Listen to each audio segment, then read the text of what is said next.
Olá pessoal, essa é a segunda aula da semana 3 da disciplina de Desenvolvimento de Sistemas de Controle. Eu sou a professora Stephanie Michaeli e estou dando para vocês essa disciplina.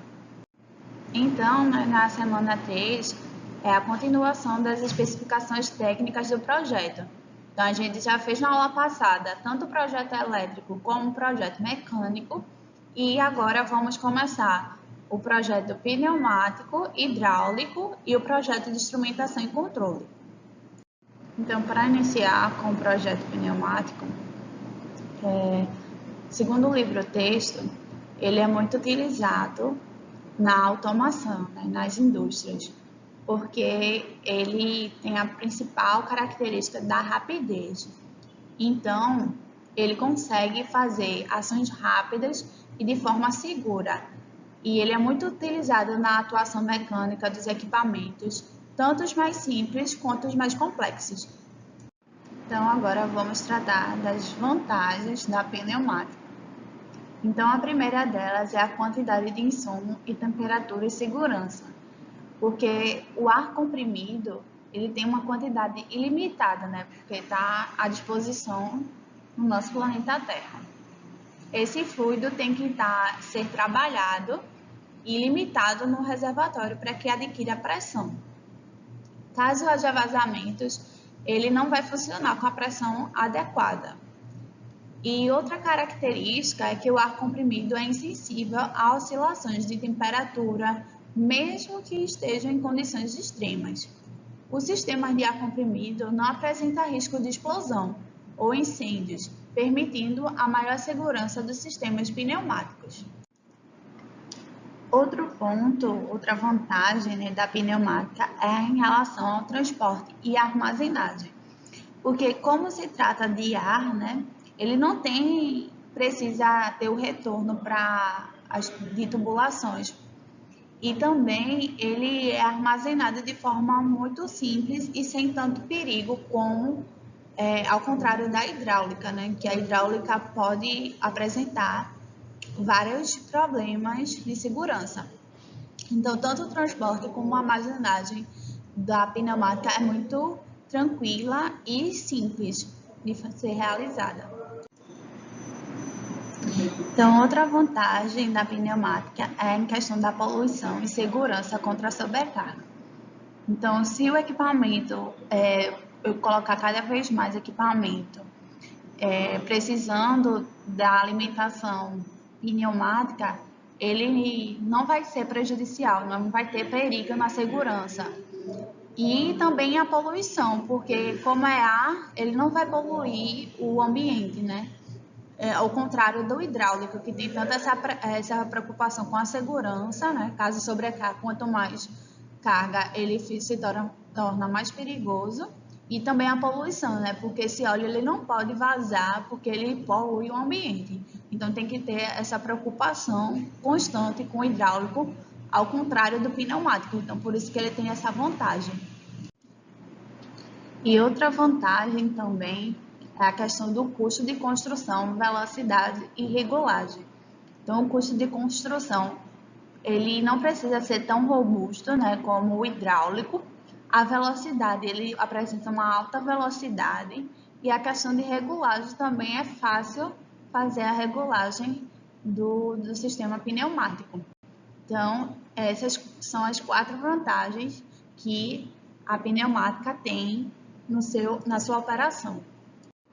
Então, a pneumática não só tem vantagem, ela também tem desvantagem. E quais são essas desvantagens da pneumática? A primeira delas é a preparação, porque a pneumática exige que esse ar utilizado seja de alta qualidade, para ter excelente rendimento e prolongada vida útil dos componentes. Então, para isso, é necessário fazer o filtro para tirar tanto umidade quanto as impurezas do ar. Outra desvantagem é a compressibilidade, porque todos os gases, entre eles o ar, ele apresenta a característica de compressibilidade. E esse fator impede na utilização da pneumática em processos que precisem de velocidades uniformes, ou seja, precisas e constantes. Já na hidráulica, se pode utilizar as velocidades constantes dos atuadores.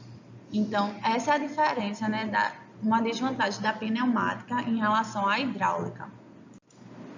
Outra desvantagem que a pneumática tem é em relação à força. Então, em processos industriais que exijam forças maiores do que 3.000 kg-força, a pneumática ela já tem essa dificuldade de ter essa força elevada. Então, mas ainda assim existem algumas soluções que utilizam dispositivos especiais para manter essa quantidade de força em níveis estáveis. Mas esses dispositivos, eles têm elevado custo. Então, por isso que também tem essa desvantagem da pneumática, porque ela não apresenta força. Em comparação à hidráulica, apresenta bastante força. Então, outra desvantagem também da pneumática é em relação ao escape de ar, porque quando o ar é expulso de dentro de um atuador, há um ruído relativamente alto. Não sei se vocês já observaram isso nas práticas de acionamento, que quando a mangueira, né, sem querer, você não colocar ele bem fixo nos terminais, essa mangueira sai e fica saindo ar e fica aquela zoada bem desconfortável. Então, esse problema ele também pode ser minimizado com silenciadores, mas ainda é uma desvantagem que a pneumática apresenta. Então, agora vamos entender as etapas do projeto pneumático. Então, são 4 etapas principais, que são a análise do sistema pneumático, o planejamento da melhoria do sistema, o desenvolvimento do sistema de melhoria e a aplicação da melhoria em campo. Então, quando a gente tem um projeto pneumático, a gente tem que levar em consideração tudo isso, todas essas etapas, e a gente vai estudar mais aprofundadamente cada uma delas. Agora vamos nos aprofundar no primeiro tópico, que é a análise do sistema pneumático. Então, do que se trata isso?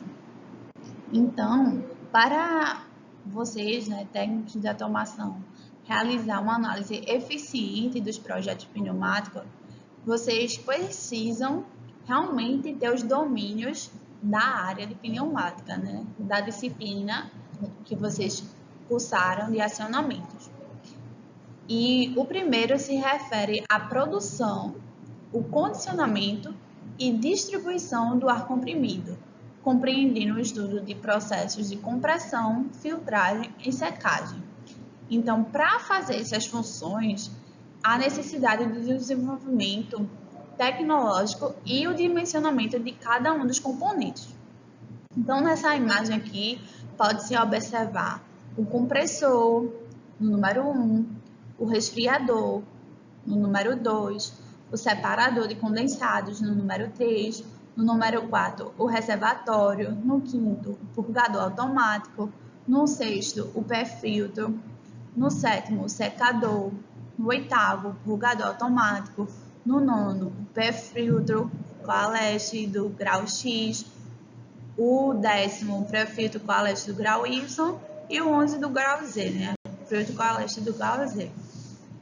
E também, no número 12, o separador de água e óleo. Então, tem que fazer todo esse sistema para poder fazer o processo. Então, na análise do sistema pneumático, continuando, tem outro ponto que é muito importante, que é a fonte de ar comprimido, né? E todos os circuitos pneumáticos que estão ligados a essa fonte de ar comprimido. Então, isso é uma responsabilidade do técnico de automação. Então, ele tem que ter esses conhecimentos técnicos, né, dessa área, visando a melhoria desse processo e trabalhando nesse campo da pneumática, com a interligação desses vários elementos, que vai incluir válvula, cilindro, né, interligados por meio das tubulações. Então, tudo isso, todos esses equipamentos vão converter de forma controlada a energia pneumática em energia mecânica, tanto de translação, né, por exemplo, um atuador linear, como de rotação, um exemplo, um atuador rotativo. Então, essa é a finalidade dessa análise. Outro ponto importante é o detalhamento de cada processo. Então, são divididos em vários tipos. O primeiro processo é o processo físico e químico, que ele se dá na conversão do produto ou equipamento que deve produzir ou manipular esses princípios físicos. E envolve principalmente especificação da construção mecânica. Então, pode ser aplicáveis em esquemas ou esboços para fazer as estruturas da máquina. Então, esse é o primeiro processo. Outro processo é o processo de atuação, né? Que ele consta na identificação dos princípios funcionais e das interligações, que são representados por meio de diagramas dos circuitos, tanto pneumático como elétrico. Então, nessa etapa, os componentes são definidos de forma mais abstrata, sem necessidade de especificar detalhes como se as válvulas serão pilotadas ou não, se há vazão nominal das válvulas, as áreas dos atuadores. Então, resumindo, é só o processo mesmo de atuação daquele elemento. O próximo é o processo de medição, que se dá na identificação dos princípios funcionais dos sensores e condicionadores, empregando diagramas de circuito pneumático e elétrico para a representação da interligação entre eles.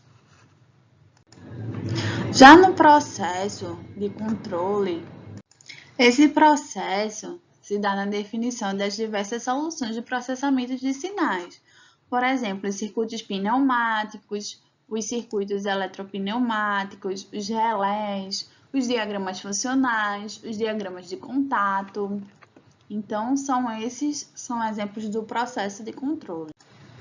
Tem também o processo de dimensionamento, que é a caracterização, né, de forma mais detalhada dos componentes que vão ser utilizados. Então, nessa etapa, define-se, por exemplo, as dimensões da válvula e dos atuadores, o dimensionamento elétrico, em termos de corrente de chaveamento, por exemplo. Essa seleção deve ser relacionada aos catálogos dos fabricantes de sistemas pneumáticos. Então, são todo o processo de dimensionamento dos equipamentos pneumáticos. Tem também o último processo, que é o processo de documentação. Nesse, tem o detalhamento da estrutura da máquina e também tem o acompanhamento dos sistemas de medição e de atuação. Então, devem ser gerados os desenhos técnicos para poder desenvolver, o sistema pneumático. Devemos utilizar os diagramas dos circuitos pneumáticos segundo as normas internacionais. Então, através disso, a gente passa por todas as etapas do detalhamento do processo pneumático. Então, agora vamos fazer a análise do sistema pneumático da planta de cozimento, que é a nossa planta da prática. Então, essa planta aqui, mostrada dessa forma aqui, dessa imagem do lado, em 3D, e tem o diagrama à esquerda. Então, pode-se observar aqui, o cilindro de simplização, né? Tem também as válvulas unidirecionais, regulando o fluxo tanto do avanço como do recuo. Tem a válvula 5 duas vias, acionada por duplo piloto, então é pilotada tanto da esquerda como da direita.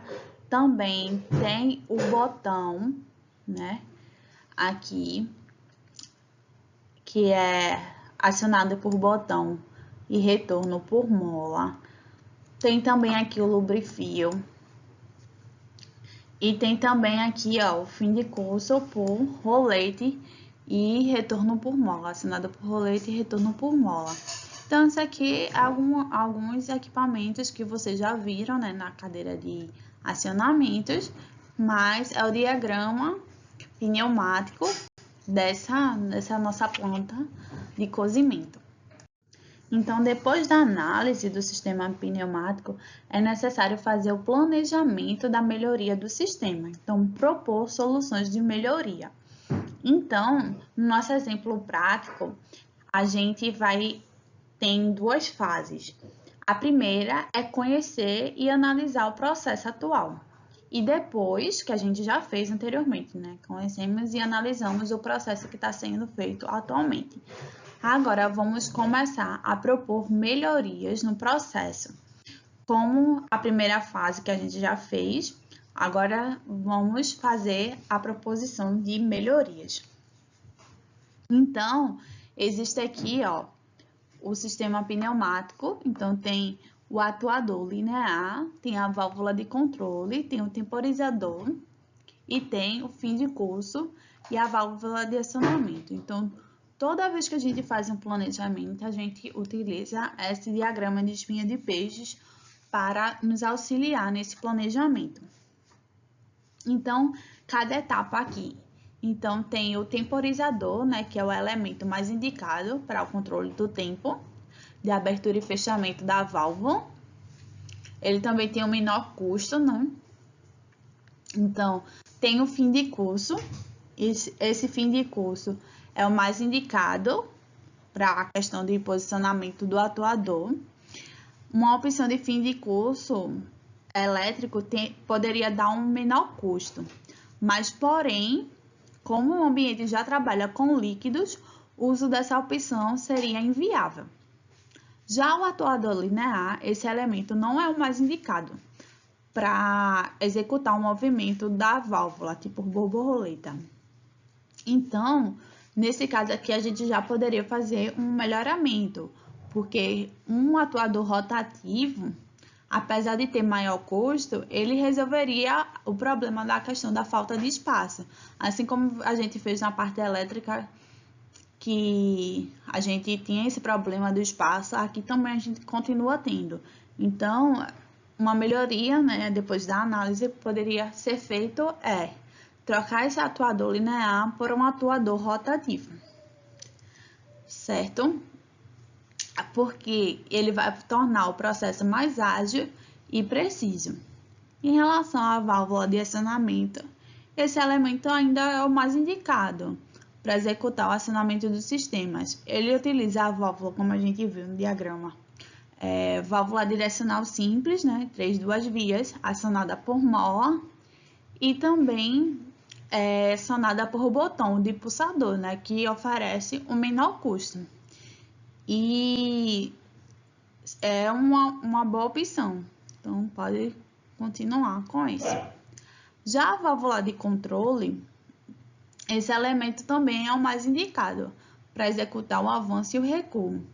Ela é uma válvula direcional de 5 duas vias, acionada por duplo piloto, como a gente tinha visto. Ele aproveita essa energia pneumática, né, para acionamento da solenoide, então ela também é muito boa. Então, no nosso caso, a gente vai melhorar essa parte do atuador linear. Agora que já fizemos a análise da melhoria, né, já propomos, fizemos o planejamento, agora a gente vai fazer o desenvolvimento desse sistema de melhoria. Então, como a gente viu, a gente vai melhorar em relação à substituição do atuador, que antes era linear e agora vai ser rotativo. Então, esse atuador rotativo vai ajudar na questão do problema de espaço, que é na parte superior da tampa de cozimento, e tornar mais ágil e preciso. A partir dessa decisão, o técnico em automação, né, que são vocês, precisam conhecer todos os tipos e modelos de atuadores rotativos disponíveis no mercado. Então, vocês têm que fazer essa pesquisa, né, para levantar todos os atuadores rotativos no mercado, a fim de fazer um estudo comparativo de custo-benefício. Então, quais são os atuadores que estão disponíveis no mercado que oferecem o melhor custo-benefício? E o objetivo é definir qual tipo e modelo de atuador rotativo mais adequado para o processo de cozimento, no nosso caso. Posteriormente, tem que requisitar a ordem de compra do equipamento. Então, tem que se pesquisar, né, os tipos e modelos de atuadores rotativos utilizados atualmente na indústria, e ele é muito utilizado, né, nos processos industriais de automação.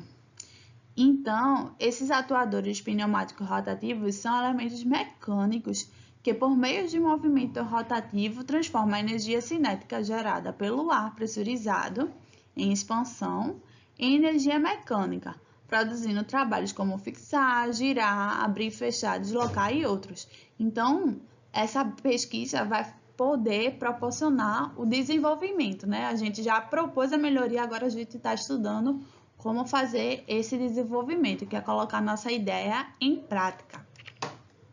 Então, vamos começar a analisar os atuadores pneumáticos rotativos. Então, de forma específica, né, os atuadores de giro controlado têm rotação entre 0 e 300 graus. Então, eles são mais conhecidos como osciladores e os atuadores de giro sequencial. Eles estão apresentados nessa imagem, né? Então, no A é o tipo de motor de giro sequencial e no B é o atuador tipo motor de giro controlado. Também existe essa tabela em que mostra as características de cada atuador rotativo, dizendo as características de cada um, a força que ele pode exercer, o tamanho, tudo. Então, é muito bom essa pesquisa que especifica, né, os atuadores rotativos de giro controlado.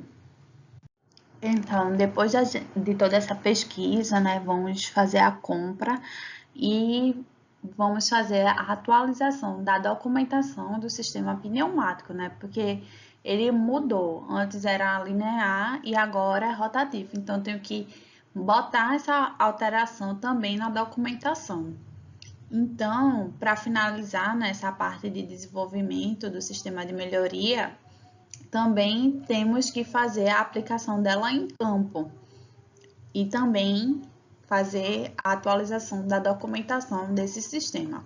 Então, aqui mostra a imagem do diagrama pneumático atualizado, né? Agora já está o atuador rotativo instalado no local e também deve ser feita a atualização da documentação, pois eu já tive a alteração do diagrama pneumático. Então, resumindo essa aplicação da melhoria em campo. Então, a gente viu, né, que nossa melhoria prática nessa planta de cozimento foi trocar a antiga, né, o antigo atuador linear para um atuador rotativo que economiza espaço na nossa planta. Então, ele aqui tá, essa imagem mostra ele já instalado, né, na planta de cozimento. E também tem esse diagrama aqui, que o livro aborda, que é o esquemático. Então, ó, a gente teve a melhoria, a gente primeiro analisou, né, o sistema pneumático antes, para propor a melhoria do projeto pneumático. A gente também, dentro dessa análise do sistema pneumático, a gente viu tanto a parte de produção e distribuição do ar comprimido, a parte do temporizador, do fim de curso, né? E a gente viu que não era tão vantajoso fazer alguma alteração nesses tópicos. Vimos também a válvula de acionamento, a válvula de controle. Então, a gente verificou que no atuador, ele poderia ter um aprimoramento, que antes era linear, e a gente viu que o espaço era apertado e decidimos melhorar para um atuador rotativo. Então, tinha a opção tanto de atuador rotativo com o giro controlado e o giro sequencial. Então, depois dessas buscas, a gente viu que o de giro controlado seria o melhor, né, a melhor opção. Dentro do giro controlado, ainda tinha outras opções, como o atuador linear e giratório, o atuador giratório com êmbolo duplo, o atuador giratório compacto, o atuador giratório ajustável. Então, a gente viu que o atuador giratório regulável seria melhor. Então, depois da instalação, a gente tem que fazer a atualização da documentação, né? Porque o diagrama anterior não vai representar mais, porque a gente fez uma alteração nele. E a aplicação da melhoria em campo, ou seja, a instalação efetiva desse novo equipamento, gerando uma melhoria em campo da nossa planta industrial. Agora, já que finalizamos o projeto pneumático, vamos para o projeto hidráulico.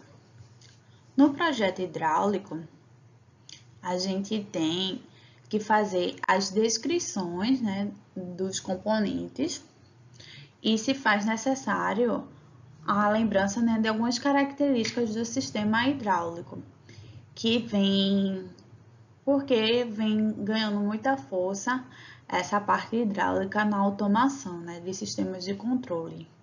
Então, a gente viu que a pneumática tem a vantagem que a rapidez, mas ele não tem tanta força, mas já no hidráulico ele é mais lento, mas tem bastante força.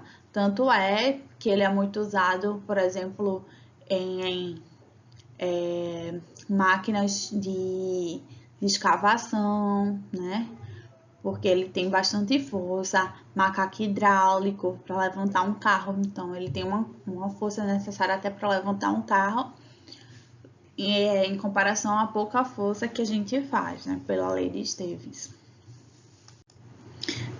Então, a gente vê aqui nessa imagem a utilização do sistema hidráulico na automação, né? Então, ela pode ser acoplada com os motores e outras coisas, e algumas partes específicas ser hidráulica, outras partes pneumática, porque cada processo, né, cada segmento do projeto pode ter uma vantagem que é a mais aplicável é utilizar a pneumática e o outro que seja melhor eu aplicar a hidráulica, pelas características, vantagens e desvantagens de cada uma. Então, quais as características determinantes para os projetos hidráulicos? Então, a gente sabe, né, que um técnico de automação, ele realmente tem que ter esses conhecimentos na área de hidráulica e em projetos de sistemas de controle, porque na área industrial é muito utilizado esses projetos hidráulicos, né, para fazer determinados projetos, geralmente que utilizar a força, né? Então, precisa ter esse conhecimento. Então, aqui está a ilustração, né, de um técnico de automação fazendo as manutenções da parte hidráulica. Então, para ele fazer isso da forma correta e segura, lembrando que a hidráulica tem que ter mais segurança, né, mais precaução do que a pneumática, né, porque ele pode atingir níveis de pressão muito elevados. Então, um técnico de automação tem que ter esse conhecimento para ter cuidado, né, ao trabalhar com sistemas hidráulicos e fazer o serviço bem feito, né? E ele só vai fazer o serviço bem feito tendo conhecimento da área. Outro ponto importante na área da hidráulica é a viscosidade e o índice de viscosidade.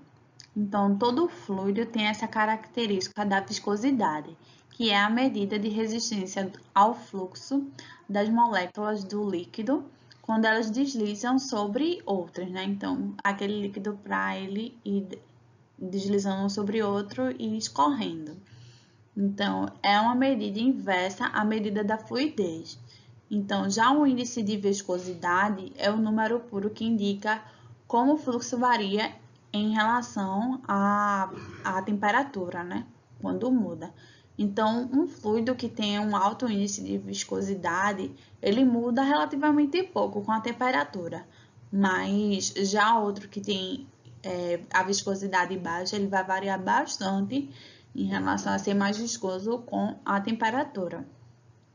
Então, aqui ele ilustra essa imagem em que tem menor viscosidade. Se você observar, está descendo bem pouquinho, né? Um pouco de líquido porque ele tem menos viscoso, então ele tem é bem fininha, né? A descida dele e vai aumentando conforme a viscosidade vai aumentando. Então, se esse líquido ele tem menor viscosidade e vai aquecendo, né, vai aumentando a temperatura, então ele vai se tornando um líquido de maior viscosidade por causa desse aumento de temperatura. Outro ponto é a velocidade versus a vazão. Então, quando um fluido está passando pela tubulação, ele se desloca com uma certa velocidade. Essa velocidade do fluido, de modo geral, geralmente, né, é medida em centímetros por segundo. Então, esse volume que passa pela tubulação num determinado tempo é chamado de vazão, que é geralmente medida em litros por segundo. Então, aqui tem a imagem de dois líquidos, né? Um está numa velocidade de 300 centímetros por segundo e o outro está a uma velocidade de 600 centímetros por segundo. Então, para poder ter 20 litros. Então, esse segundo que tem maior velocidade vai ser enchido mais rápido do que o de cima, porque ele tem uma maior velocidade, esse fluido. O fluido hidráulico é um elemento muito importante, né, para o sistema. Então, ele geralmente tem a questão da transmissão, né, de energia. Ele também é lubrificante, além de ser vedador, e também um veículo de transferência de calor, né? Porque esse fluido vai transferir o calor. O fluido hidráulico mais comum é a base de petróleo, mas também existem outros. Outros tipos por exemplo, o fluido sintético, né? Que são resistentes ao fogo, mas consiste de elementos como fosfato, hidrocarbonatos, cloratos. Então, a mistura, né, de frações de petróleo aí forma esses fluidos sintéticos. Ele é o mais caro do fluido resistente ao fogo, né?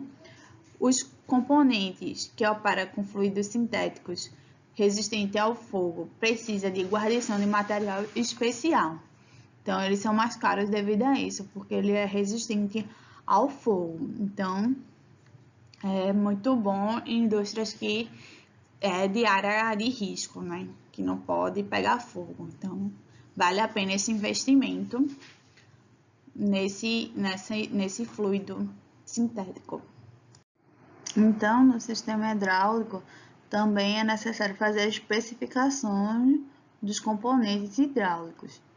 Então, além dessas características, né, desse conhecimento que tem que ter da área de hidráulica, tem que conhecer os componentes hidráulicos de um projeto. Então, aquele projeto tem aqueles componentes, então você tem que ter o conhecimento de todos esses componentes. E a gente observa que, como mostra nessa imagem aqui, que é muito ampla os componentes hidráulicos no mercado. Então, é muito crucial que um técnico de automação tenha esse conhecimento para que ele possa operar, fazer a manutenção de uma forma segura e também porque o equipamento hidráulico, por ele ser mais robusto, ele também é mais caro.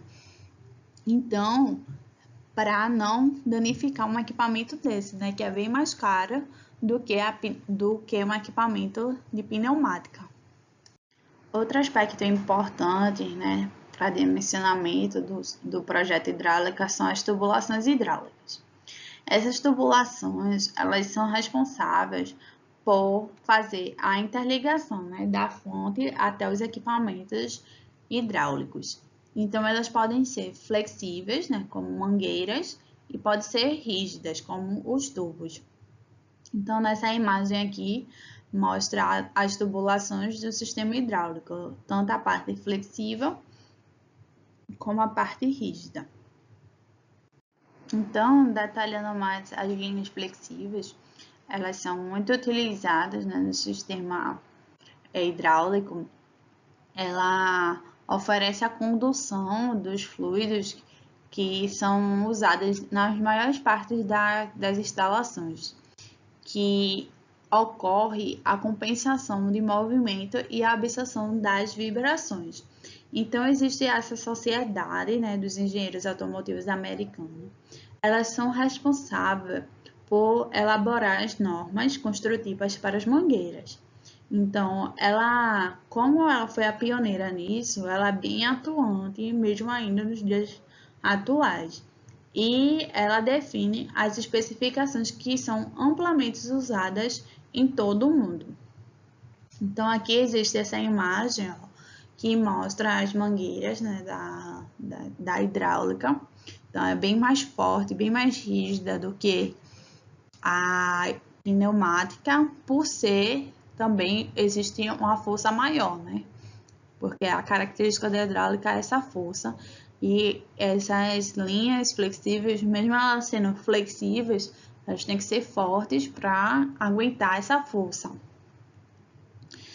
Então, quais são as características dessas linhas? É a capacidade de pressão dinâmica e estática de trabalho, a temperatura mínima e máxima de trabalho, a questão da compatibilidade química com o fluido, a resistência ao meio ambiente contra a ação do ozônio, raios violetas, calor irradiante, chama viva.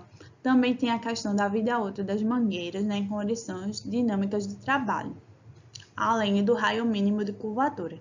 Então, essas são as características que têm que ser observadas ao escolher as linhas flexíveis. Aqui mostra a relação da vazão entre o diâmetro interno e a velocidade do fluido para a especificação do diâmetro das mangueiras, né? Então, faz essa correlação para poder escolher e especificar os diâmetros das mangueiras utilizadas na hidráulica. Já as conexões, né? Quais são as características que as conexões devem conter? Então, ao projetar, né, a condução desses fluidos, tem que ter as seguintes recomendações, que é evitar ao máximo utilizar conexões em mangueiras, né, sempre que possível, utilizar tubos, porque a perda de carga em tubos é menor. Também tem que procurar evitar as ampliações ou reduções bruscas do circuito, ou seja, ir de uma seção grande do nada para uma seção bem pequena. Então, a gente vê que tem essa perda de carga, a fim de evitar o aumento da turbulência e de temperatura, né? Além dessa perda de carga, ainda tem esse aumento da turbulência e da temperatura. É como a gente tem uma mangueira. Então, se a gente comprimir essa mangueira, uma mangueira de jardim mesmo, quando a gente comprime essa mangueira, a gente observa que esse fluido, ele fica bem mais forte, né? Então, e bem turbulento. Então, tem que evitar isso. Então, evitar também utilizar conexões fora do padrão, né? Do circuito, em especiais nas conexões, porque essas deverão ser trocadas com maior frequência nas operações de manutenção. Então, vai sempre ser trocada com bastante frequência essas conexões, que é os terminais das mangueiras. Então, também tem que evitar especificar os conjuntos montados na mangueira, como macho fixo de um lado e fêmea macho giratório de outro. Então, tem que evitar isso. Também tem que procurar especificar mangueiras que atendem os requisitos de meio ambiente e segurança, a fim de evitar a utilização de acessórios especiais. Então, essas mangueiras têm que atender os requisitos de segurança do meio ambiente. Então, aqui mostra essa imagem, né, de uma conexão. Então, essa conexão tem que obedecer esses cuidados que foi citado anteriormente. Outro ponto bem importante é o reservatório e os resfriadores. Então, os reservatórios, né, industriais, ele tem uma variedade de estilos. Eles podem ser encontrados na forma L, reservatórios suspensos, reservatórios convencionais. Então, os reservatórios convencionais são os mais comumente usados, né, nas indústrias. Já outro aspecto em relação aos sistemas hidráulicos é que os sistemas hidráulicos se aquecem, né? Devido a essa passagem constante do fluido, ele vai se aquecendo. Então, se o reservatório não for suficiente para manter o fluido em temperatura normal, vai ter esse superaquecimento. Então, para evitar isso, é utilizado os resfriadores e trocadores de calor. Os mais comuns são água e óleo ou ar e óleo, para poder fazer esse resfriamento desses líquidos do reservatório. Então, aqui é uma imagem, né, de um reservatório com resfriador. Então, você pode observar aqui que tem o azul aqui, que está o reservatório, e do lado dessas plaquinhas aqui, metálicas, que é o resfriador, para poder, porque esse com o tempo, né, de uso, usando essa temperatura desse óleo vai se aquecendo. Então, tem que ter esse resfriador para diminuir a temperatura desse óleo. Agora vamos falar um pouco sobre os filtros hidráulicos. Então, os filtros hidráulicos, ele sempre vai filtrar a quantidade de contaminantes que os fluidos têm, né? Então, existe essa necessidade desse filtro. No entanto, não é reconhecida na maioria das vezes, porque esse acréscimo desse componente, né, não aumenta a ação da máquina de forma aparente. Então, geralmente, não se investe tanto nos filtros hidráulicos, mas ele realmente vai ajudar nessa questão de melhorar, né, a qualidade do óleo, tirando os contaminantes, né? Mas as pessoas, né, que são mais experientes na manutenção, né, concordam que esse mau funcionamento dos componentes, né, pode muitas vezes é causado por causa da contaminação.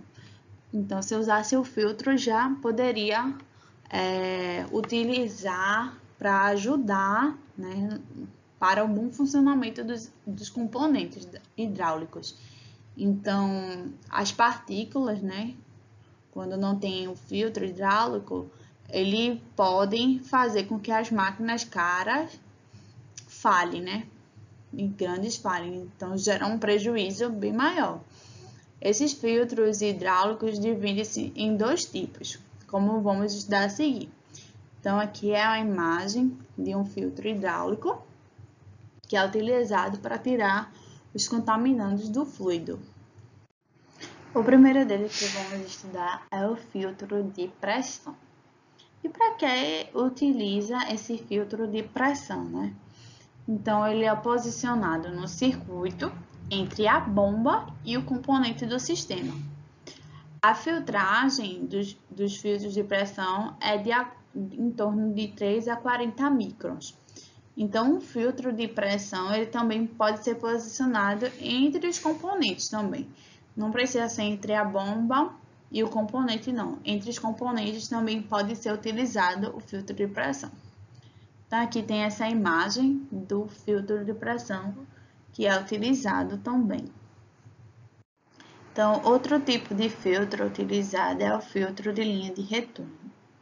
Então, quais são essas características desse tipo de filtro? Ele vai estar posicionado entre o circuito próximo ao reservatório E além de que a dimensão, né, habitualmente feita por esse filtro é de em torno de 5 até 40 microns. É também muito importante fazer a manutenção desse filtro, porque caso não seja feita, vai ter uma diferença de pressão, por causa dessa que não foi feita a manutenção do elemento filtrante. Então, esse aumento excessivo no diferencial de pressão no lado de sucção do sistema poderá provocar a cavitação da bomba, né? Para evitar essa situação, uma válvula limitadora de pressão de ação direta é utilizada, que é essa válvula aqui. Então, essa válvula limitadora de pressão, ela é usada para limitar esse diferencial de pressão através do filtro. Esse tipo de válvula limitadora de pressão é geralmente conhecida como válvula de bypass. Uma válvula de bypass consiste basicamente de um pistão móvel, da carcaça e de uma mola. Então, podemos observar aqui nessa imagem da figura 73. Um componente muito importante também é as bombas hidráulicas. Então, como essas bombas hidráulicas, né? Como elas são utilizadas? Elas são utilizadas no circuito hidráulico para converter a energia mecânica em energia hidráulica. Então, a ação da mecânica, né, cria um vácuo parcial na entrada da bomba, o que permite que a pressão atmosférica force o fluido do tanque penetrar a bomba. E depois, através da linha de sucção, né? Então, a bomba passará o fluido da abertura de descarga, forçando o sistema hidráulico. Então, a bomba converte a energia mecânica, né, do giro em energia hidráulica. Então, é muito usada na bomba de água, né? Na caixa d'água para fazer a sucção da água na caixa do nível baixo e elevar a água para o nível alto, né? Então, aqui é uma imagem dessa bomba hidráulica, que é muito utilizada. Então, a gente tem que saber especificar essas bombas hidráulicas. Então, para fazer isso, primeiro tem que ter as relações de pressão, que a faixa da bomba é determinada pelo fabricante e é baseada na vida útil da bomba. Então, essa faixa de pressão você encontra no catálogo, né, do fabricante e ela que vai determinar a vida útil dessa bomba. O segundo, a especificação, né, da bomba hidráulica é o deslocamento, que esse deslocamento é o volume de líquido transferido durante uma rotação. Então, a bomba vai, como a gente viu, ela vai converter energia mecânica em energia hidráulica, mas ela vai fazer isso através dessas rotações mecânicas, né? Então, cada rotação ela vai fazer o deslocamento de um volume de líquido. Então, você tem que especificar isso também ao pedir uma bomba hidráulica. Outra especificação é a capacidade de fluxo, né? Que a capacidade de fluxo pode ser expressa pelo deslocamento ou pela saída, em litros por minuto, que é pela vazão. Então, você tem que especificar isso também. Outro ponto é a eficiência volumétrica, né? Que, teoricamente, uma bomba ela desloca uma quantidade de fluido igual ao seu deslocamento em cada ciclo de evolução. Mas a gente sabe que não é necessariamente assim, porque tem perdas associadas. Então, nesse cálculo aqui, ó, tem a eficiência volumétrica, que é o deslocamento real, que realmente aconteceu, pelo deslocamento teórico. Então, tem esse exemplo aqui. Então, uma bomba, né, de 70 kg força por centímetro quadrado de pressão deve deslocar, teoricamente, 40 litros de fluido por minuto.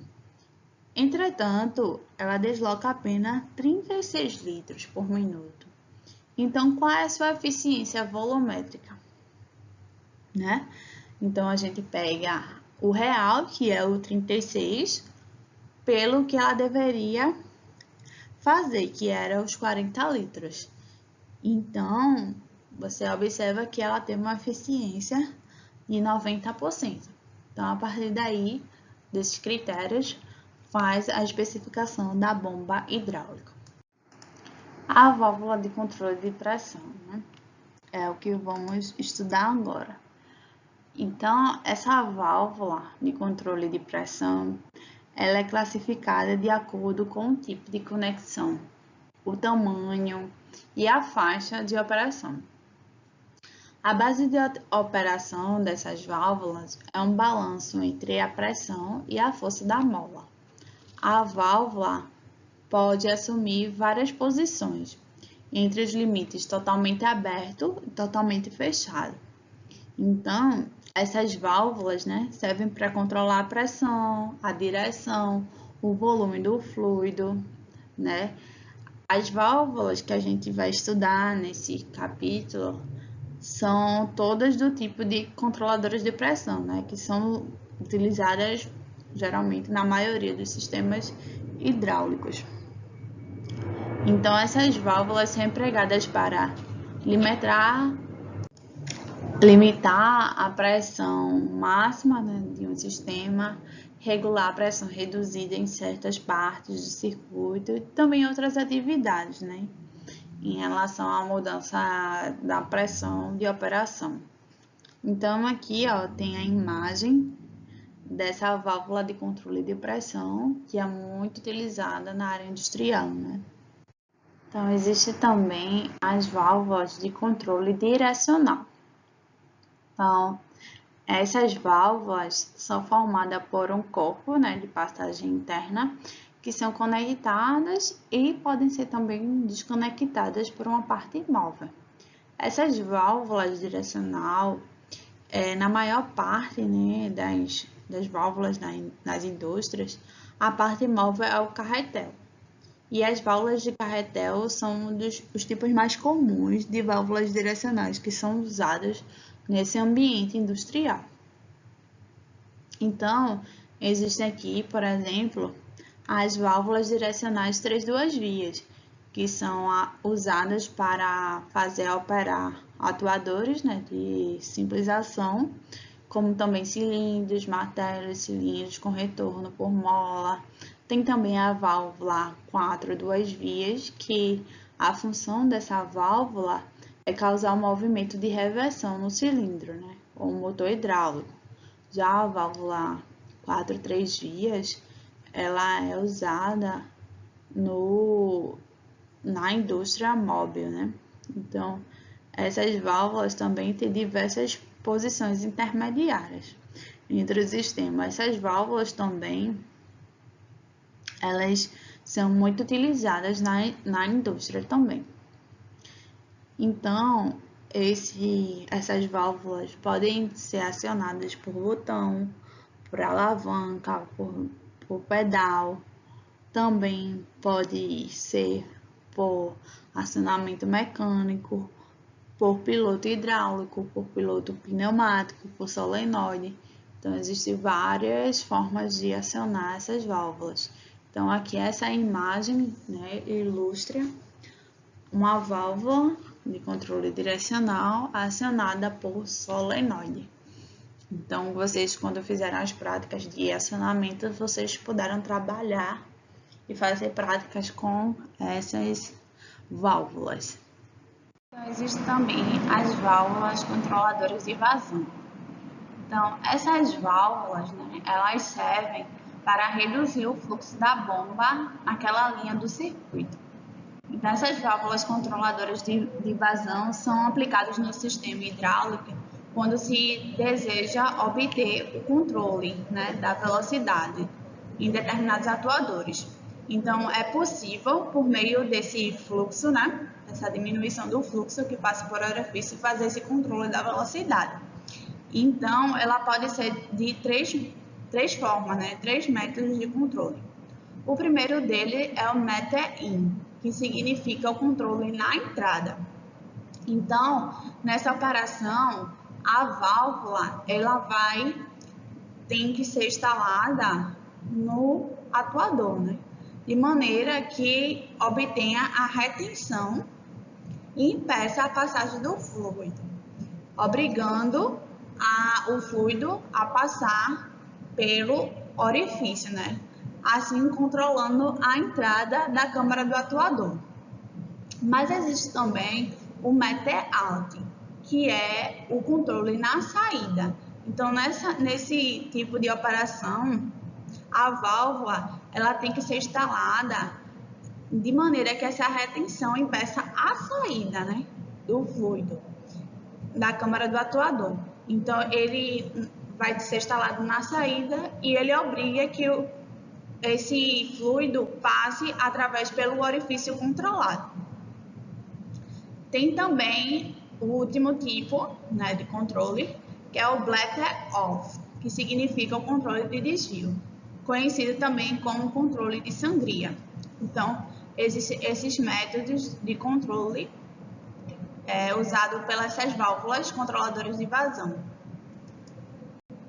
Existem também os autuadores hidráulicos, que eles também são muito utilizados nessa parte, né, de instalações industriais. Então, esse atuador hidráulico, ele converte a energia de trabalho em energia mecânica. Então, eles são os responsáveis pelas movimentações, né, das máquinas, fazendo uma analogia ao corpo humano que o livro trata. Ele pode representar os nossos braços, né, pernas, que vai fazer o movimento. Então, sem eles, não haveria transmissão de força em forma de movimento. Então, eles são muito importantes. E tem uma variedade deles no mercado. Então, tem vários tipos de atuadores hidráulicos que são utilizados. Então, dentro dos atuadores hidráulicos, existem os atuadores lineares, né, cilindros. Então, o que eles fazem? Esses atuadores hidráulicos, né, lineares, ele transforma também energia em energia mecânica, mas de forma linear, né? Então, ele é aplicado geralmente para também realizar trabalho. Então, geralmente, essa energia de trabalho hidráulica é aplicada a uma área do pistão. É a área onde o pistão tem contato com a peça, né? E essa componente de pressão da energia de trabalho aplicada no pistão, ela não será mais do que a resistência que a carga oferece. Então, vai ser essa força aplicada naquele objeto de forma linear, né? Então, tem aqui as especificações. Então, para você trabalhar com atuador linear, precisa especificar ele. Então, como que eu especifico? Eu preciso saber do curso do cilindro, né, que é a energia de trabalho que está sendo aplicada em relação à distância, quando o trabalho está sendo realizado. E os cálculos, né, eles vão depender do curso de trabalho a ser realizado. Então, depende de cada trabalho, porque cada peça tem um tamanho, uma força diferente a ser aplicada. Outro ponto também tem que especificar o volume do cilindro, que cada cilindro ele tem o volume, que é calculado multiplicando o curso do pistão, que vai ser em centímetro, naquele deslocamento que ele vai fazer em centímetro, pela área do pistão. Então, o resultado vai dar em centímetros cúbicos. Então, é dado pela área do pistão vezes o curso. Então, o resultado é em centímetros cúbicos. Já também, outra especificação importante é a velocidade da haste, né? Que é determinada pela velocidade com um dado volume de líquido. Ele pode ser introduzido na camisa para empurrar o pistão. Então, essa velocidade em que o cilindro avança e recua é determinado por isso. Então, como é que eu calculo essa velocidade dessa haste, né? Do avanço e do recuo? É dado pela vazão em litros por minuto, multiplicado por 1000 sobre a área do pistão em centímetros cúbicos. Então, essa velocidade vai ser dada, né, em centímetros por minuto. E também outra especificação importante é as guarnições, que são necessárias para uma operação adequada, uma vedação positiva e deve existir também em toda a extensão do pistão, né? Tanto também quanto da haste. Então, esses pistões cilíndricos, eles são vedados com guarnições elásticas ou anéis de ferro fundido. Então, como é que eu calculo isso? Essas guarnições, eles têm formato de V ou de U, né? Essas guarnições são fabricadas em couro, né, de poliuretano. Também pode ser fabricada de borracha nítrica ou de vidro. Uma guarnição, né, raspadora previne a entrada de materiais estranhos naquele cilindro. Então, ele faz essa vedação no cilindro para que não entre objetos estranhos. Então, precisa fazer a especificação de tudo isso, tanto do custo do cilindro, do volume, da velocidade dessa haste e das guarnições. Aqui, né, mostra essa imagem que tem as formas de fixação dos atuadores lineares. Pode ser por pés, por flange dianteiro, por moinhão dianteiro, o oscilante, o flange traseiro, o moinhão central. Então, tem esses diversos tipos de formas de fixação dos atuadores lineares. Além dos atuadores lineares, eles também podem ser atuadores rotativos. Então, qual a diferença, né, dos atuadores lineares para os rotativos? Eles são mais compactos, né, simples e eficientes. Eles também produzem um torque alto e requer pouco espaço, né? Então é uma grande vantagem dele. Além disso, essa montagem é bem simples. Então, geralmente se aplica esses tipos de atuadores rotativos na parte de automação, na robótica, na mecânica, né, de movimentos e outras opções. Depende muito do problema que vocês vão encontrar na indústria. Então, ele também tem as especificações. É um pouco diferente do linear. Nele, a primeira vai ser o modelo, né, que ele pode ser com palhetas, engrenagens ou pistões axiais ou radiais, né? Esses cálculos dependerá do trabalho a ser realizado. Tem também a questão do torque, né? O torque é esse esforço que vai ser rotativo, porque quando você, um exemplo, né, bem simples, quando você, por exemplo, porque a maçaneta é dada com a distância, certa distância do eixo da porta, porque ali o torque é maior do que quanto mais aproximando, por causa do braço, né, do braço que eu vou aplicar a força. Então, esse torque, como ele é um atuador rotativo, ele tem que ser calculado. Então, ele é dado pela pressão vezes o deslocamento sobre 2π vezes 100. Então, esse torque, ele vai ser dado em quilograma-força-metro, certo? Tem também a velocidade do eixo do motor, né? Que essa velocidade é com que o eixo gira, né? O eixo do motor gira. Essa velocidade é dada pela vazão em litros por minuto vezes 1000 sobre o deslocamento do motor. Então, a unidade é dada em RPM, né? Que é a rotação de giro desse motor. Então, ele também tem a especificação da potência hidráulica, né? Que essa potência hidráulica é transmitida pelo cilindro, pode ser tanto pelo cilindro como pelo motor, né? O objeto ele é resistível e será também a uma potência hidráulica, requerindo o cilindro do motor. Então, em um sistema hidráulico, por exemplo, realizando um trabalho uma razão de 736 kg/metro segundo, ele ou também pode ser dado em watts, né? 736 watts, ele gera essa potência também que é equivalente a um CV, que é um cavalo vapor. Mas, entretanto, essa relativa dessa potência mecânica também pode ser expressa em litros por minuto ou quilograma-força por centímetro quadrado.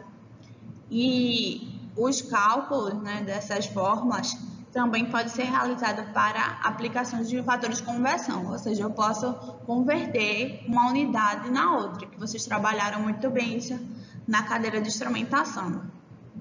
Então, essa potência é dada pela vazão vezes a pressão. Então, se for em cavalo vapor, por exemplo, essa vazão vai ser dada em litros por minuto, vezes a pressão que é dada em quilograma-força por centímetro quadrado. Dividindo tudo isso por 456 vai dar o valor em CV, da potência em CV. Então, ele também pode ser dado pelo RPM vezes o torque, dividido por 729. Além disso, né, outra definição importante é a questão da velocidade, né? Que a velocidade do atuador é determinada pela vazão, né? A velocidade, né, com a qual a haste do pistão trabalha, ela é muito dependente da vazão, da alimentação e o volume desenvolvido pela bomba do pistão.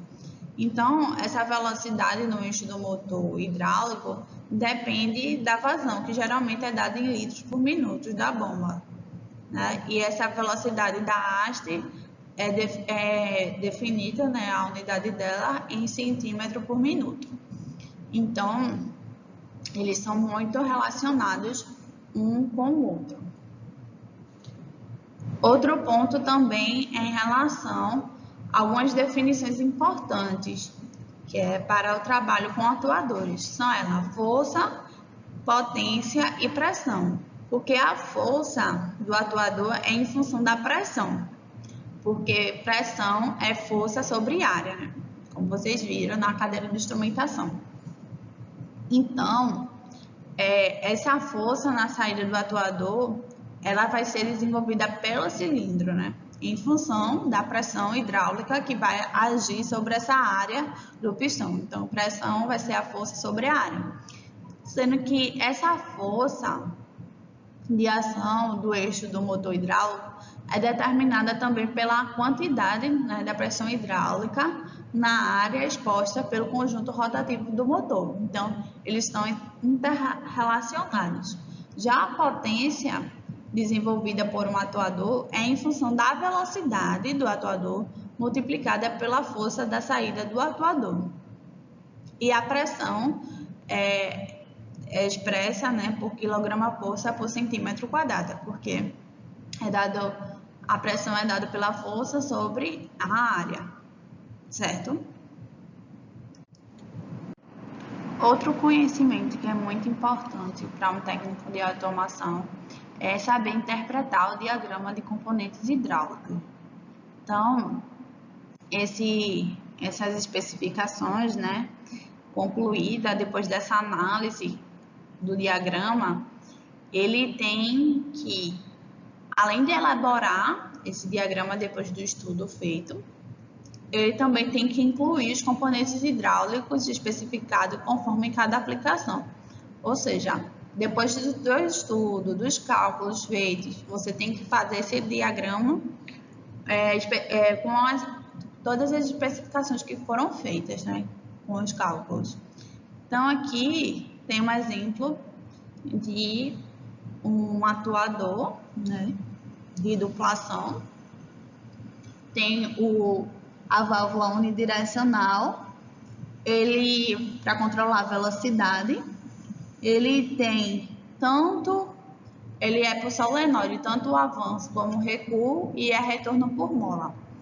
Então, isso aqui é um exemplo básico do diagrama, né? Tem também a parte elétrica. Aqui já tem sensores, né, de fim de curso, e tem tanto a parte da montagem quanto o diagrama elétrico. Então, com esse diagrama, o técnico de automação tem que ser capaz de ler e interpretar, né, o funcionamento para saber se realmente ele está funcionando de forma adequada, né, da forma esperada pelo diagrama. E se tiver algum problema, você vai percorrendo cada etapa do diagrama para poder chegar no ponto em que encontrou o problema para poder solucionar. Então, se um técnico de automação não sabe ler esses diagramas, ele vai ter essa dificuldade de encontrar o problema, porque ele não vai saber percorrer o diagrama fazendo passo a passo e identificar o ponto com o problema. E também, se ele não sabe identificar o problema, consequentemente não vai indicar a solução para esse problema. Então, quando as empresas contratam um técnico de automação, ela espera isso de vocês, que vocês saibam solucionar esses problemas, ler, interpretar e solucionar esses possíveis problemas que possam ocorrer. Agora que já vimos tanto a parte pneumática como a hidráulica, a gente entendeu as vantagens e desvantagens de cada um, os tipos de atuadores, tanto linear como rotativa, as características para fazer esse dimensionamento, para poder ter a escolha, pesquisar bem, né, com o fabricante para ter essas características desses equipamentos. Agora a gente vai para o projeto de instrumentação e controle, que é algo muito importante também no setor industrial. Por quê, né? Em processos industriais, precisa se controlar de maneira adequada as variáveis, né, as principais, que são pressão, vazão, nível, temperatura, mas também tem muitas outras. Então, vocês aprenderam bem fundo essas variáveis na disciplina de instrumentação e controle. Então, esse controle é importante para que mantenha as variáveis dentro dos valores desejados do processo. E, além de que, também pode prevenir acidentes, né? Na maneira que eu faço esse controle, eu vejo se, por exemplo, a pressão está chegando a um ponto muito elevado, então pode ocorrer uma explosão. Então, por isso que essas variáveis são muito importantes. Também temperatura muito elevada, eu posso derreter aquele material, né?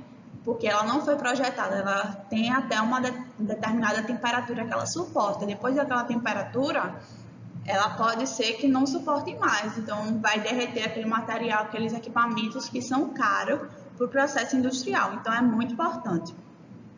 Então, no desenvolvimento desses projetos de instrumentação, a tendência é que eu centralize essas informações em uma sala de controle, né, através do supervisório, então eu consigo compactar todas essas informações. E posso colocar também indicadores e controles necessários para a operação dessa planta industrial. Então, esses indicadores vão dizer, um alarme, né, que está dizendo que já está saindo do planejado, do normal do processo. Então, essa centralização permite que todas as variáveis do processo sejam analisadas de forma mais ágil, né? Facilitando a tomada de decisões dos técnicos de automação da equipe como um todo e a redução da quantidade dos funcionários envolvidos nesse controle da produção. Então, é muito bom a instrumentação e controle por causa disso. E os técnicos de automação são contratados para essa área, muito contratados, é uma grande área de emprego, porque precisa, né, ter esse comprometimento com essas variáveis que são muito importantes num processo industrial.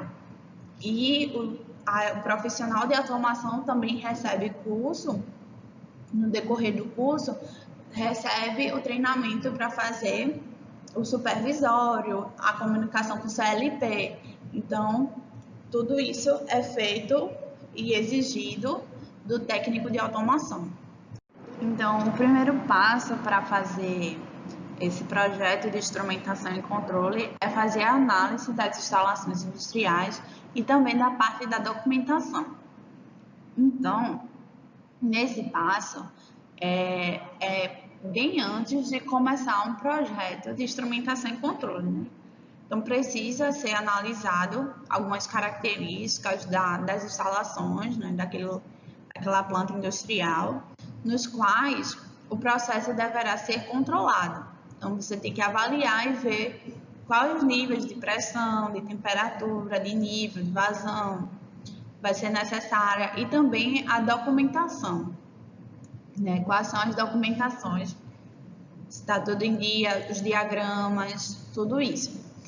Então, uma das características que devemos nos atentar logo de cara, que refere-se às áreas classificadas. Então, o que são as áreas classificadas? Elas podem ser definidas em zona, de 0 até 2. A primeira zona 0 se refere à atmosfera potencialmente explosiva. Sempre vai estar presente, então ela é classificada como a zona 0. Já a zona 1, essa classificação corresponde a áreas onde a atmosfera explosiva está frequentemente presente, mas não vai estar sempre, mas vai estar frequente, então já é classificado como zona 1. E já a zona 2, a atmosfera explosiva pode estar presente acidentalmente, então é classificada dessa forma. Então você pensa assim, a zona 0 é a menos ruim, mas na verdade não. Essa zona 0 é que realmente vai estar sempre presente, né? A atmosfera explosiva, potencialmente explosiva, vai estar sempre presente. Então, vai diminuindo a gravidade de acordo com o número da zona for aumentando.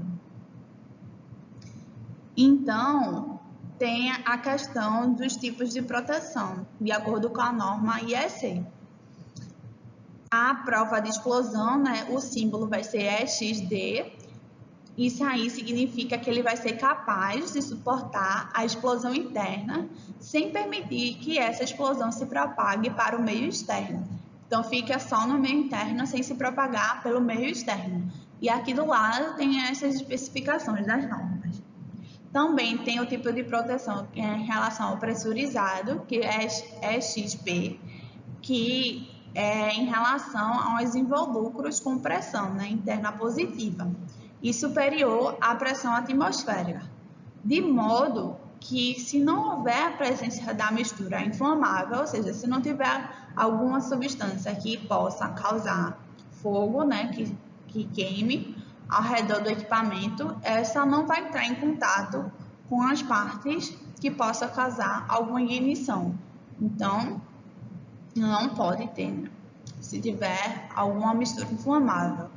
Tem também imerso em óleo, imerso em areia, imerso em resina. Então, para cada um tem esse nome, é X0 para o óleo, é XQ se for areia, é XM se for de resina. Então, quando tem essas simbologias, significa que as partes podem causar centelhas ou alta temperatura e se situam no meio isolante.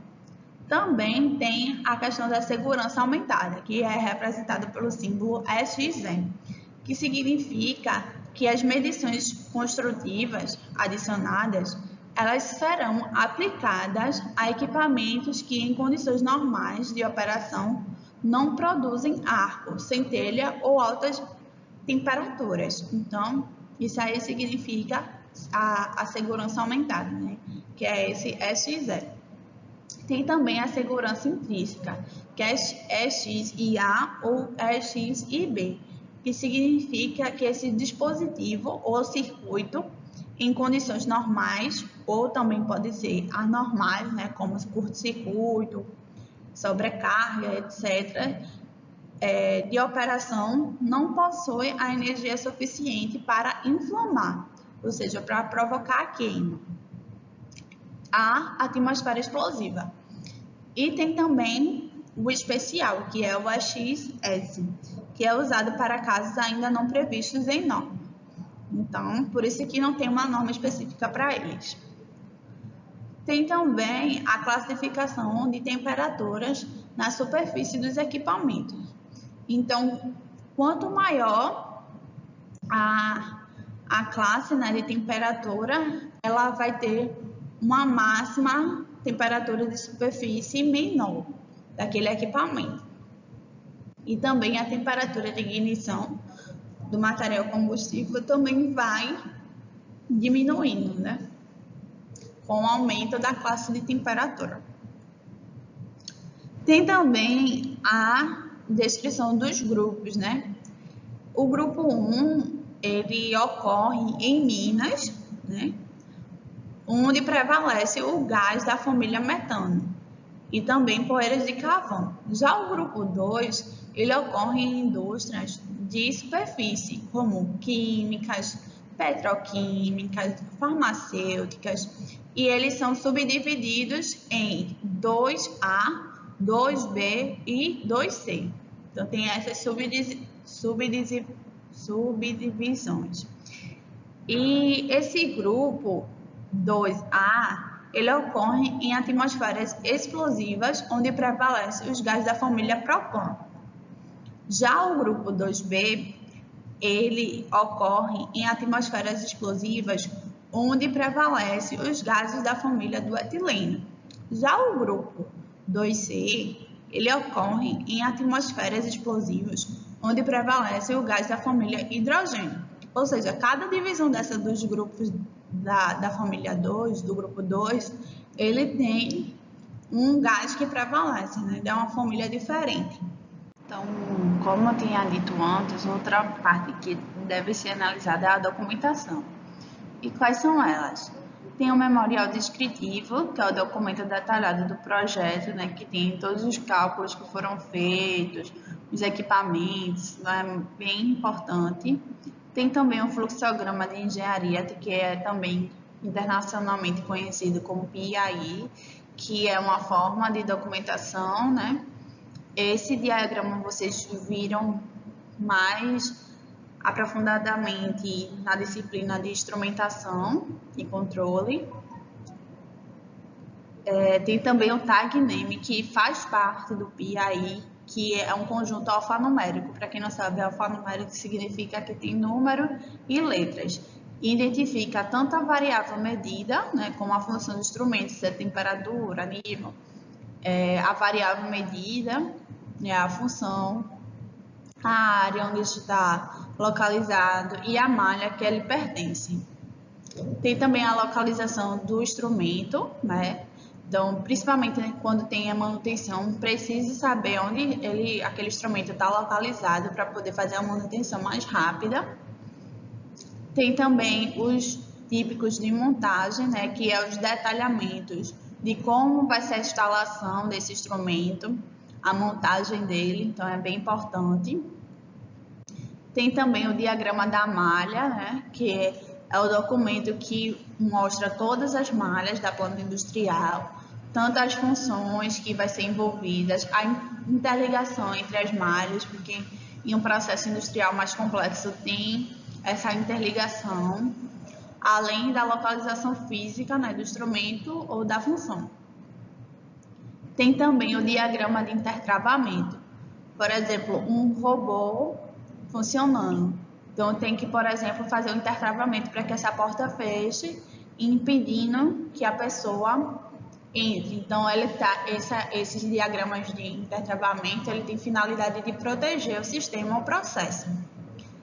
Tem também a lista de instrumentos, materiais e cabos, né, que é a relação de todos os instrumentos, materiais e cabos que são contemplados, né, nos projetos. E tem as principais dados e funções desses equipamentos.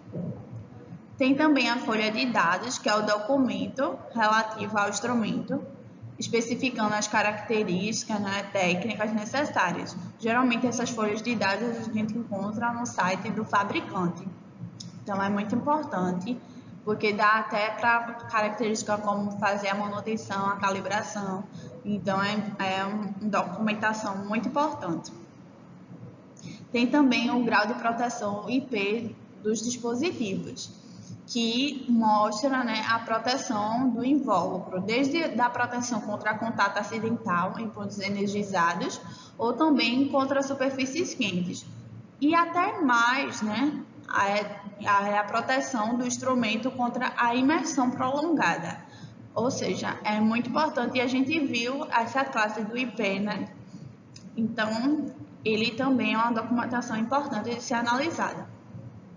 Tem também o certificado de calibração, que esse documento expressa o resultado obtido na calibração, e vocês sabem que os instrumentos, né, de instrumentação industrial, eles realmente precisam ser calibrados constantemente, porque com o tempo aqueles valores já não se tornam tão precisos. E eu preciso fazer essa calibração periodicamente para poder esses dados continuar sendo confiáveis. Tem também a documentação do projeto em Databook, né, que é o conjunto de desenhos, de certificados, de relatórios e outros elementos que compõem o conjunto de documentos da determinada obra. Então, toda essa documentação desses relatórios, dos certificados, dos desenhos, estão nessa documentação. Tem também a legislação vigente para o projeto, que essas legislações elas servem para balizar se um serviço ou produto está dentro dos critérios de qualidade. Então, a indústria tem que adquirir esse produto e fornecer para o mercado ele com qualidade. Então, tem legislações para testar isso, se realmente esses produtos são de qualidade. Então, para que a sociedade compre, né, o produto com boa qualidade e também atendendo às leis do consumidor. Então, essas documentações são muito importantes. E tem também a identificação do software e suas características. Principalmente na automação, tem muitos softwares específicos daqueles equipamentos que precisam ser armazenados e vistos periodicamente, né? Fazer treinamentos, né? Então, esses projetos novos, ou até mesmo pequenas alterações desses equipamentos, tem que ser armazenado. Por exemplo, uma programação CLP, você tem que ter a outra cópia, né? Para poder, se caso você perder a configuração inicial, você ter essa cópia para instalar ele de novo e ter as configurações de fábrica. Então, é muito bom você guardar as versões antigas para que, se você cometer algum erro de alteração na programação, você consiga voltar para a situação. Então, sabemos que devemos saber quais são essas variáveis que vão ser controladas, né? Então, a primeira delas é a pressão, né? A pressão é muito importante para a questão de segurança, porque se a pressão estiver muito elevada, pode até ocorrer alguma explosão, né? Então, no processo industrial, eu tenho que ter muita atenção para essa variável. Ela também ajuda porque possibilita a monitoração e o controle de outras variáveis que estão interrelacionadas com a pressão, como o nível, vazão, densidade. Então, essa variável é bem importante. Tem também o nível, né, que serve, como o próprio nome diz, para medir o nível de qualquer substância, seja ela sólida ou líquida, né? Então, tem essa altura do nível do reservatório medida com o objetivo de saber se realmente ainda tem ou não líquido, né?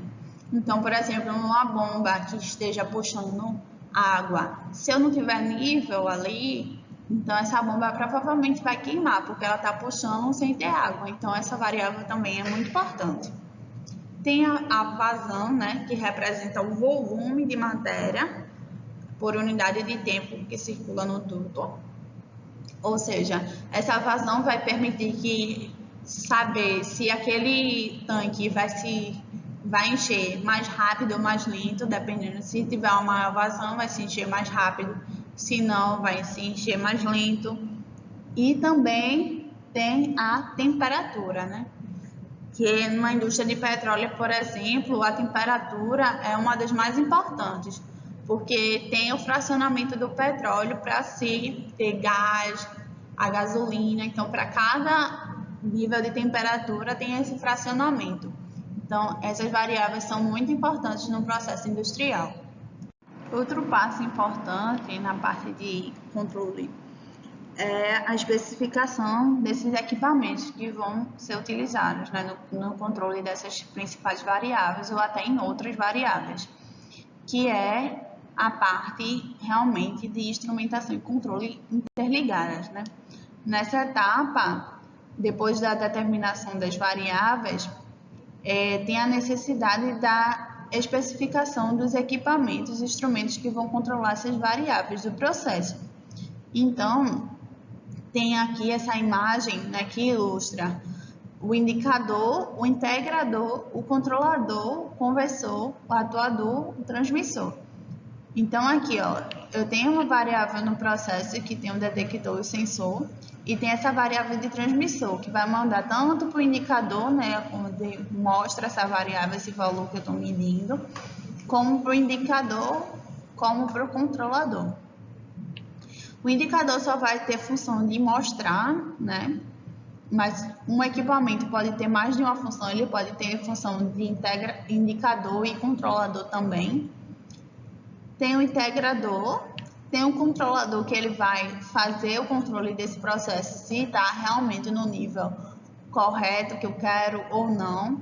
A partir disso, essa informação do controlador vai para o conversor, que vai transformar esse sinal para que o atuador, por exemplo, nesse caso vai ser a válvula, abre ou feche. Ou seja, se o nível de vazão não tiver o nível que eu espero, ele vai fazer a atuação dessa válvula para abrir, por exemplo, para aumentar mais a vazão, ou diminuir para que fechar mais a válvula para que diminua essa vazão.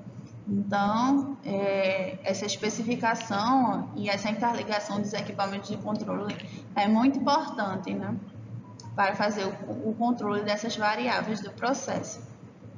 Então, no nosso caso, né, do controle da planta de cozimento, tem alguns equipamentos de controle que são utilizados. Então, o processo que vamos fazer é o processo de banho-maria, né? Em que vai ser controlado pelas malhas tanto o nível como a vazão e a temperatura, né, de forma direta, e a pressão de forma indireta. Então, aqui mostra essa imagem, é o diagrama PI. Então, vocês estudaram cada simbologia dessa, mostrando o que é cada variável do processo. Então, tem o tanque, aqui, ó. No caso aqui, tem um transmissor e indicador de nível, por exemplo. Então, tem esse tanque aqui. Então, tem esse aqui que é o controlador indicador de vazão. Então, tem a válvula aqui de vazão. Então, tem várias. Tem aqui o controlador indicador de temperatura. Então, tem esses vários equipamentos fazendo esse controle do processo. Tem também aqui só o diagrama, né, esquemático daquele processo de instrumentação. Então, é muito importante, como eu havia falado antes, esse diagrama por isso, porque você só olhando você consegue ver qual variável que ela está controlando nesse nível, temperatura, vazão, qual a função dele. Então, é muito importante qual é a malha. Então, é muito importante esse diagrama devido a isso. Então, como a gente vai fazer essa especificação dos equipamentos que vão ser usados para o controle de vazão? Então, no nosso projeto, a gente tem aqui esse diagrama que representa só a parte do controle de vazão.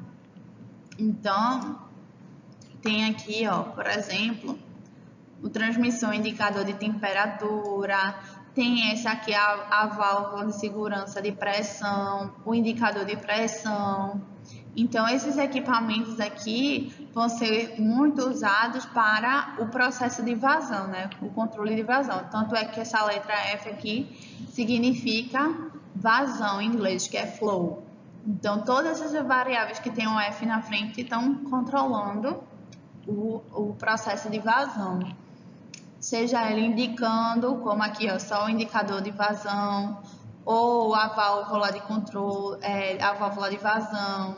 Então, tem esse aqui que é controle indicador de vazão. Então, tem esses equipamentos que nos auxiliam nesse processo de controle de vazão. Tem também os equipamentos que são usados para controle de nível. Então, ó, aqui esse L significa, o L na frente significa nível. Então, existem várias variáveis aqui que estão controlando o nível.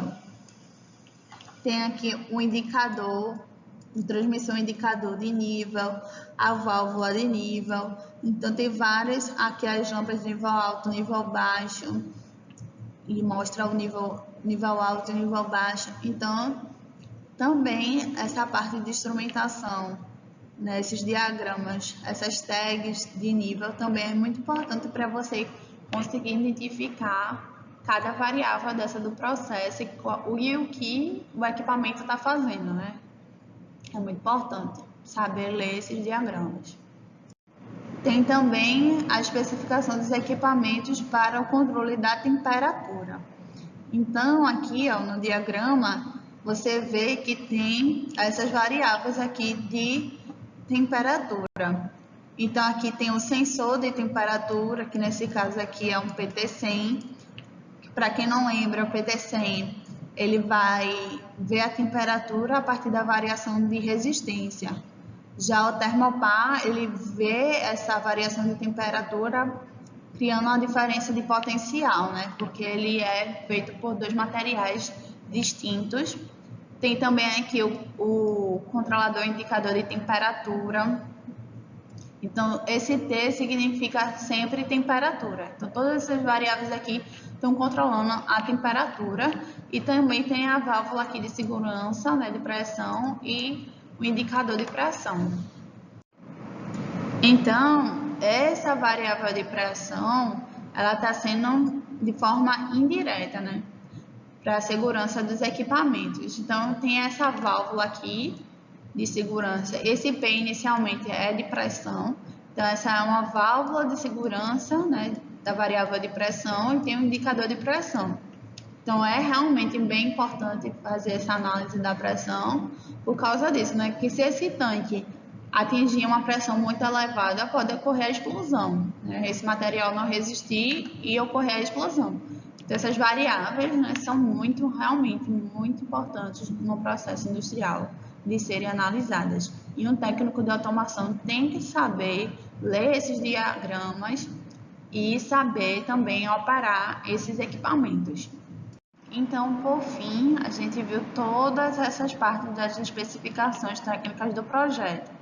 A gente viu tanto a parte do projeto elétrico, tanto a parte do projeto mecânico, hidráulico, pneumático, as vantagens e desvantagens de cada um, e também a parte de instrumentação e controle, né? Então, essas especificações técnicas do projeto são muito importantes em projetos industriais, porque são elas que vão garantir o funcionamento correto e de maneira segura para todos os funcionários e também garantir a qualidade dos produtos, né?